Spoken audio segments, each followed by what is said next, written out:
In my teenage years and early 20s, I was still trapped that something I expected to be. So there's a dilemma between what I want to do and what parents want to do.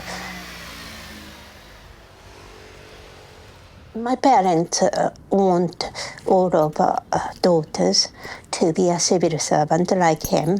There was a very good, stable job in Japan. I really didn't want to be a civil servant. So I came here, and that was a kind of life-changing things.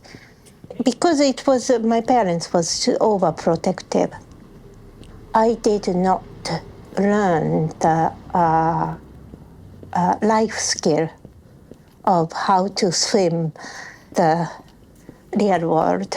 But when I came here, there are so many people from all over the world. And actually, they are so resourceful and how to get where they want to get. And it was really eye-opening. This is really nice, really shiny skin and interesting texture. And this one is another really nice one. And I have a slip that makes exactly like this.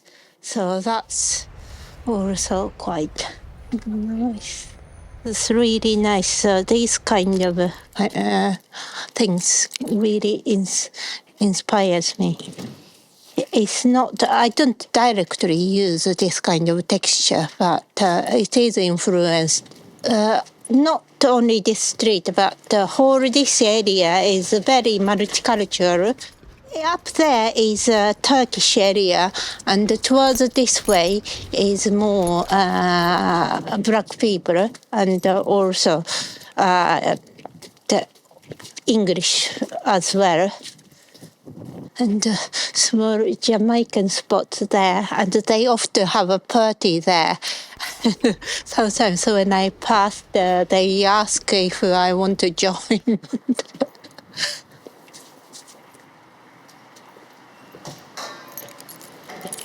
I'm sure countryside is really nice and a lot prettier and a lot cleaner. But I like urban dirt. A lot of potters live in countryside. I cannot make the same thing if I live in countryside, and I would be very depressed. I am Akiko Hirai. I am a potter.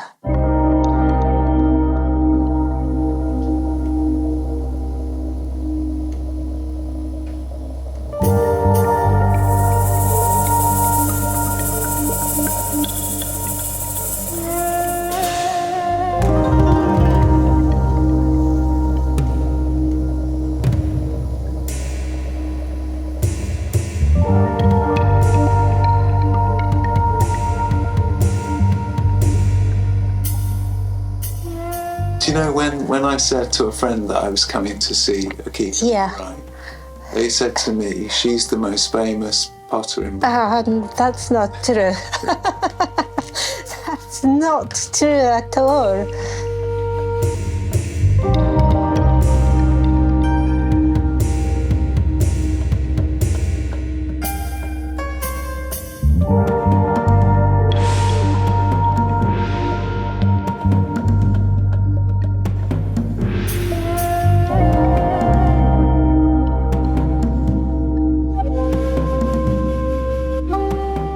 When you make things, you carry a lot of yourself. Some people think there's one big event that's life-changing. In my case, nothing like that. It's all very, very gradual.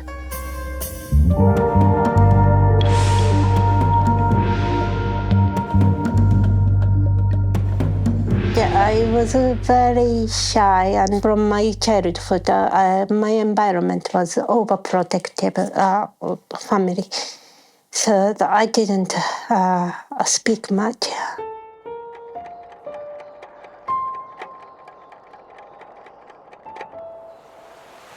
Where I grew up, the people like to stay and be there all their life. I was born in Shizuoka in a very ordinary family.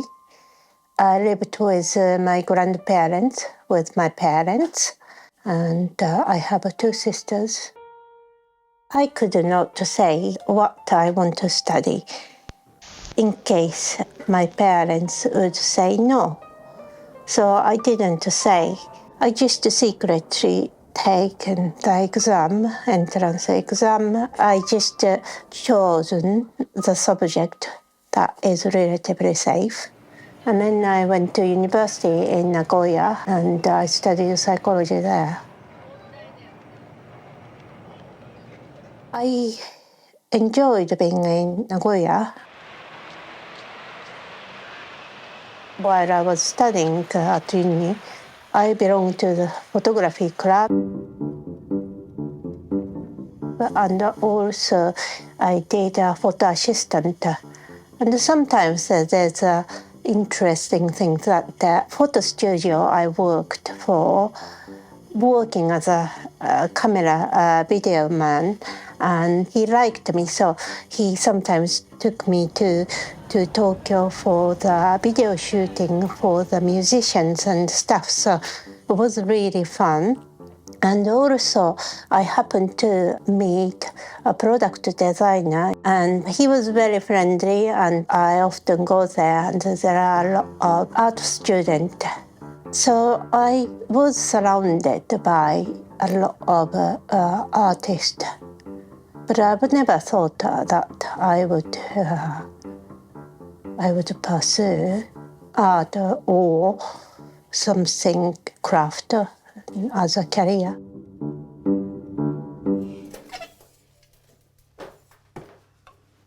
My husband and I don't live together because of the work. He's a weaver, so he needs a large space. He can't live in London. So my day starts from the morning call from my husband, and I have a coffee and walk to the studio.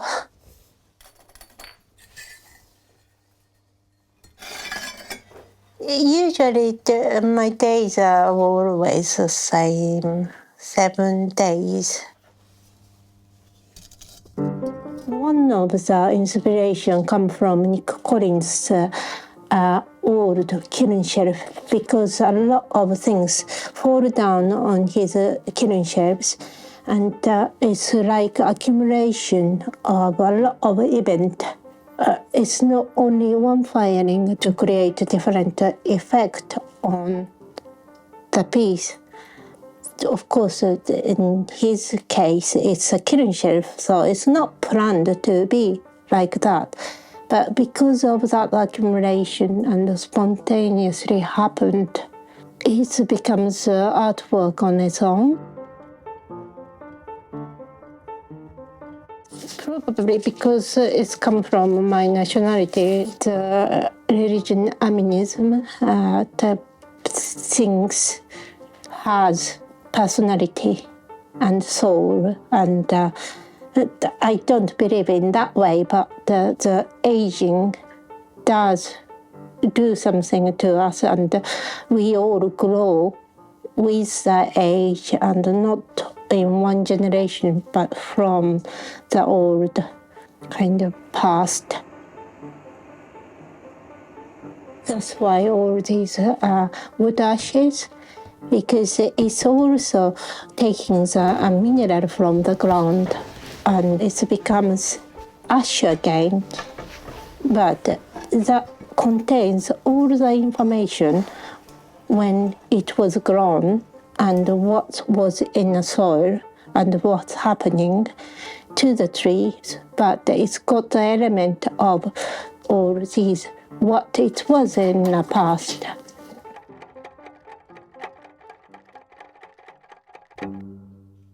After graduation, I have to come back to Shizuoka again. And the job I found in Shizuoka wasn't very good. I work in advertisement agent. And that was a kind of mistake because I wanted to work in a publishing company in Tokyo. And someone introduced me to work in a publishing production. I wanted to go there. My parents wasn't happy with it.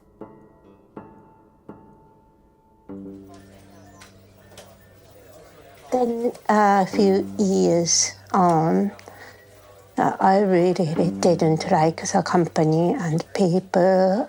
Job itself is a kind of sales, so I didn't feel I am in the right place. So I decided to leave the job. And my sister happened to be studying in London.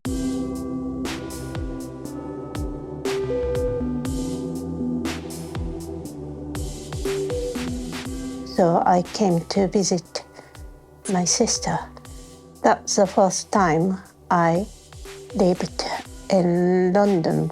And then after 2 years of working in a company, I was thinking, okay, I didn't see a lot of English people, and I don't know if my English had improved.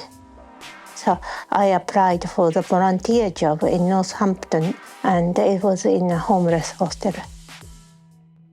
I was provided some small amount of money each month and accommodation. And I worked there for 8 months. I did enjoy, but because I didn't speak much English, it was really hard. And also, homelessness isn't a really relaxed condition for anyone. Also, it was relatively secure. It was quite distressing, and these people's feeling really affected me a lot. So after, it's meant to be 12 months, but I came back to London after 8 months, and I was quite tired and weary. And okay, so I need I need my own rehabilitation from that. And I went to adult education college to do the small course, and I chose doing pottery. I really, really liked it. But still, I have the block that from my parents. You cannot change suddenly. I was, I think, 26 or 27 years old, and I felt I was very old. And I cannot change my life from that point. But I liked doing the pottery, and because I was still in my 20s, I thought I want to do something change, or I want to do something new. I have to do it now.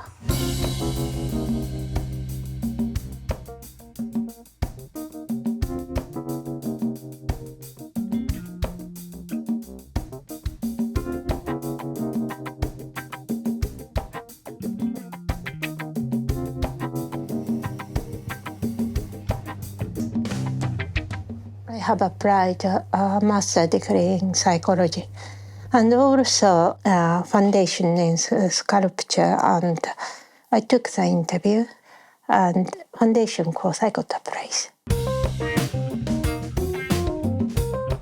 But foundation course didn't open the year when I applied. There was a delay.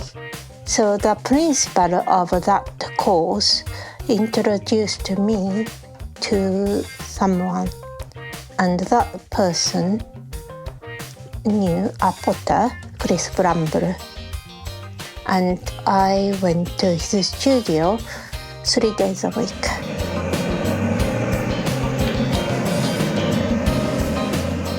And then while I was studying there, I told my plan, and he told me, "Oh, that school is rubbish. You shouldn't go there. You go to university instead." it was only 3 months I was in Chris's studio. He said, no, you can't. You can, that's why you're here. You did hand building, coiling, you do throwing, you cover everything. I applied and I got in. So okay, so yeah, I will have a go.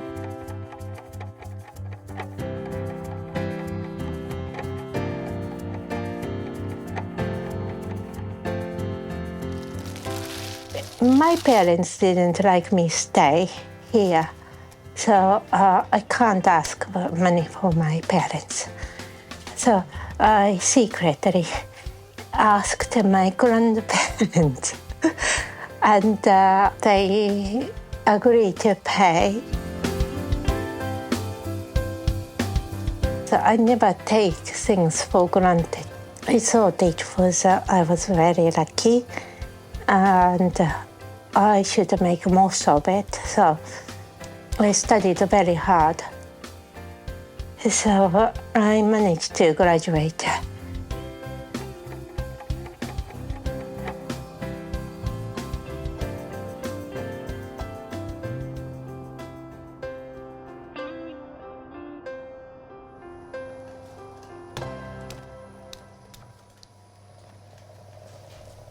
When I graduated, I wasn't really confident because I suddenly changed and wasn't pursuing what I really wanted to do.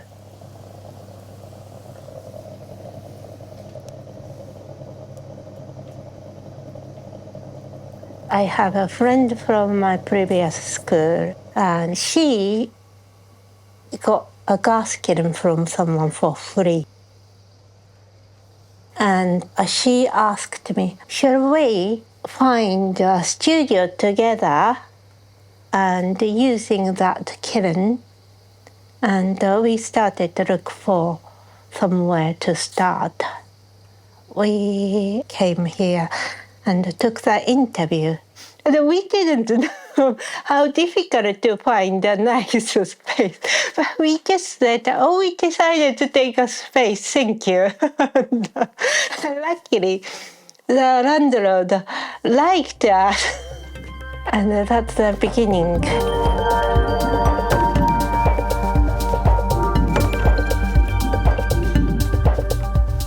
A lot of times I was on my own in my studio. I didn't have any other job, so I just started making things. But of course, at the beginning of your career, you don't sell much, and you don't know where to sell it. So I went to a Broadway market nearby.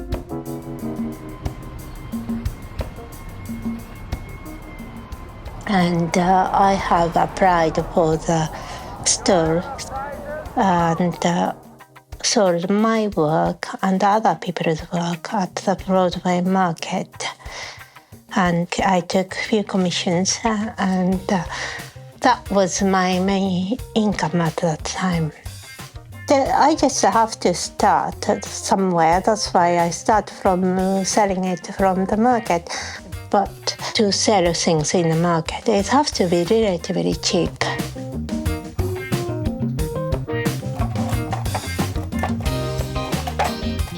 And I also apply for a few ceramic fairs too. Some of the fairs I can be accepted, some I didn't. There are some galleries approached me, but first 2 years I did not make enough money, so I live quite minimally. Then after a little while, I'm doing all the fairs and stuff. The number of the gallery increased.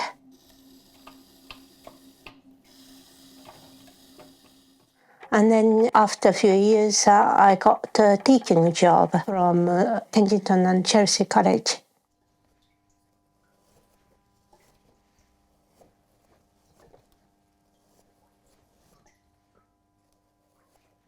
I thought I would never teach, but actually, I just learned so much from teaching. By teaching, you know how much you know, or how much you don't know, and you can learn how much you don't know. So that is really refreshing. My parents are very happy that I have a teaching job. So I'm still not very good with people. By teaching, I have to communicate with a student. I cannot just mumble and look down and being shy. So I have to speak loud and I have to speak. One time when I was teaching at college, one of the students wanted to make a porcelain cylinder, hand building. It's just a cylinder, but there was something very nice about it. And then we decided to make a mold from that prototype. So we made a mold, we cast it. And then all the thing is, it's lost its life. When it's fired, it doesn't have the same feel. And we talked about, I don't believe handmade is all good without any reasons. That mold actually showing the difference between these hand-built one and casted one. And we talked why they are different.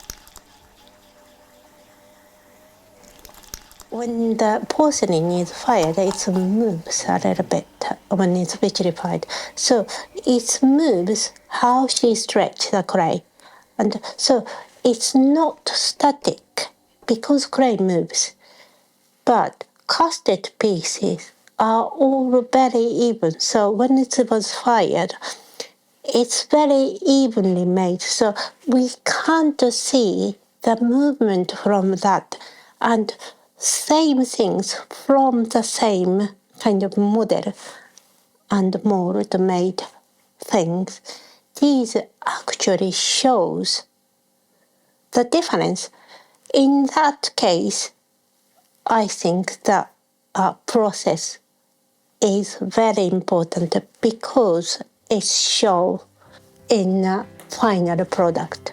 That small difference is a very important thing. So process is important when it shows in the outcome.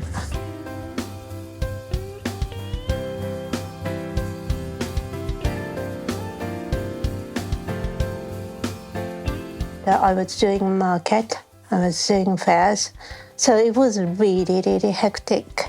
It was a gradual process, but when I started doing all these fairs, I also increased the mailing list.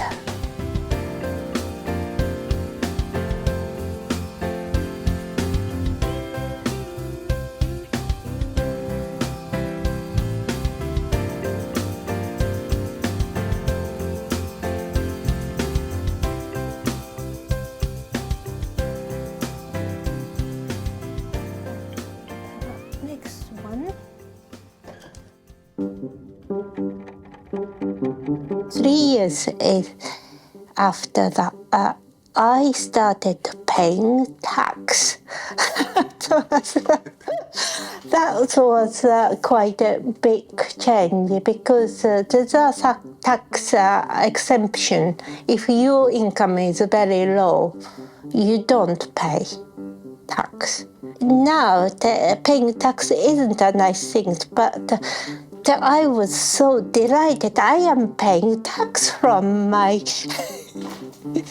what I do.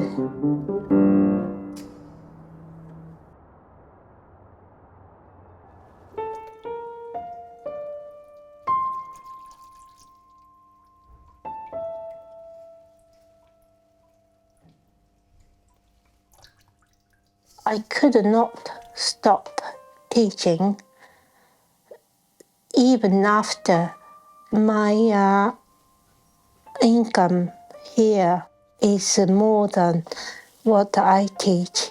Because of my parents, I just felt it sounds really stupid, but that was kind of how strong your parents influence you. I did anything please them.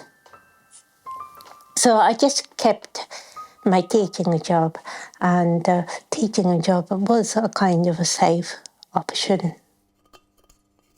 So I carry on teaching.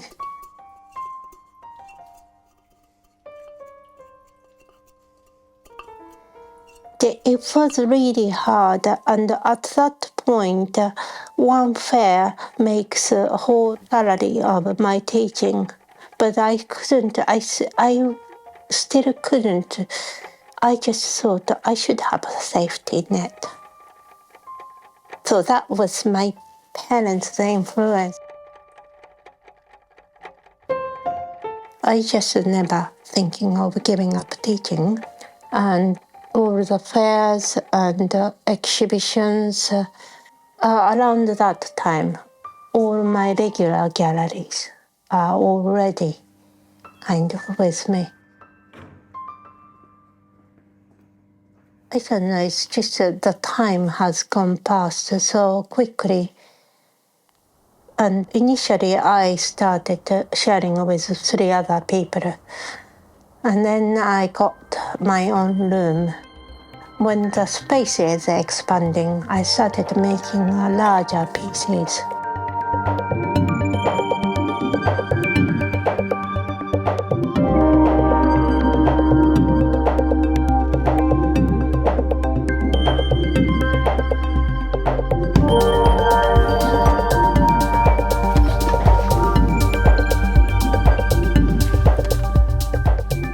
It is about the history of the pot, and also it is an interaction with surrounding environment.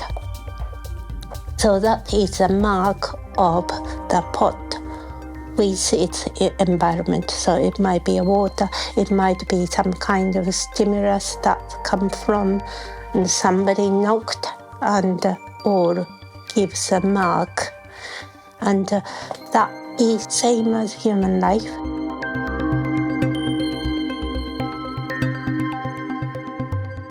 And then you put in a really extreme environment, which is in a kiln, in a 1,300-degree environment that changes the material from inside, not superficially melting. So there's a chemical change happening, like something happening in your body.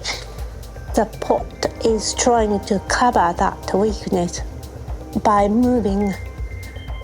Sometimes if I do too much, it's collapsed. It dies. But when it's just about to collapse and hold on to that shape, you will see the force that how naturally things try to balance itself.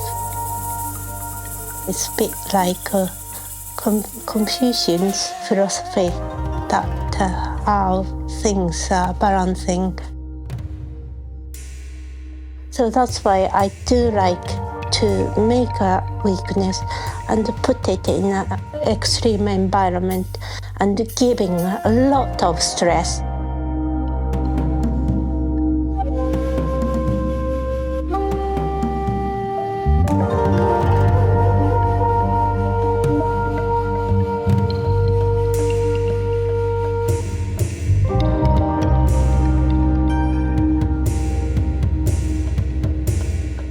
I get nervous, so I am more focusing on making things, enjoy myself making, thinking.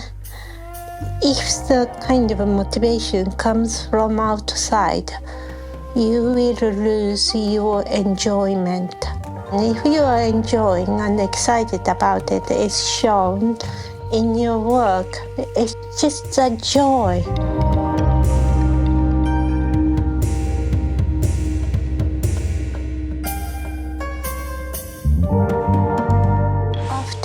10 years after graduation, I was offered a fellowship of Craft Potters Association. I gave up teaching 2015. My parents want all of our daughters to be a civil servant like him. It was a very good, stable job in Japan, but none of us became a civil servant like him. I do work for my own happiness.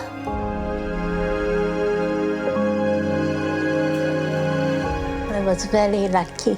After so many years, I still feel that. And that's why I can work 7 days a week. And one of the reasons it's good to be my job, because you work so hard. It's not working so hard. It's just happened. Nothing is like you are forced to do. It's just happened. Sometimes I want to go home and sleep more. Today, should I have a break? Oh, I'd rather go to studio. So that's, I am very, very lucky that this is my job.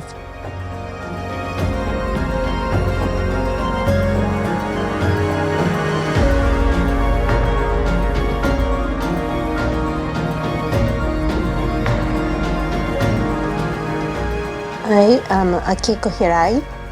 I am a potter.